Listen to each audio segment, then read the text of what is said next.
Eny ary tompoko araka ny fotoanany fanomezana dia izay ekipan'ny météo malagasy indray no mandrosa tokantranonao amin'izao alina izao manolotra ny arahaba tompoko lahy sy tompoko vavy.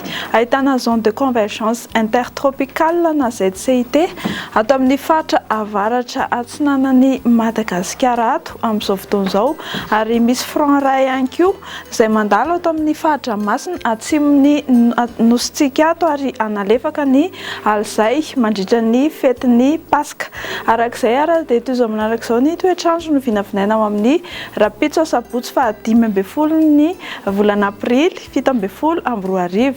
Ao amin'ny Rapitso maraina dia hitohy hatrany ny orana malefaka amin'ny faritra avaratra atsinanana iny manomboka ny Antalaha, Analanjorofo, Atsinanana ary Vatovavy Fitovinazy sy Atsimo Atsinanana. Somary aka endrika tandrifin-drahona kosa izany aty amin'ny faritra Menabe ary Andrahoana na Andrahoana vitsy ny andro ny amin'ny faritra Sisa. Ao amin'ny Rapitso tolakandro iray dia hivadika orana tandrifin-drahona mety arakotraka ny amin'ny faritra avaratra atsinanana Madagasikara iny, ny faritra avaratra andrefana ary ny faritra Avony andrefan'ny Nosy. Anorana tandrifin-drahona malefaka kosa ny faritanin'ny Fianaratsoa indrindra ny amin'ny faritry ny Morotsirakany. Hifandimby kosa ny rahona sy masoandro ny amin'ny faritra Sisa, tsy dia misy fihetsehany firy ary ny maripana no vinavinaina ao amin'ny Rapitso 14 hatramin'ny 19 degré zany aty amin'ny faritry ny Avoatany. Ny Morotsiraka kosa mandina 12 hatramin'ny 14 degré Celsius.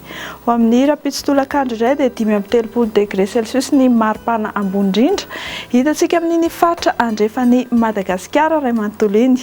Ny aty amin'ny faritry ny Avoatany kosa 14 hatramin'ny 15 degré Celsius. Dia raha mikasakasa hivoaka ivelan'ny nosy ianao hibaliaka be masoandro amin'ny Rapitso ny La Réunion sy Seychelles ary Johannesburg sy Paris.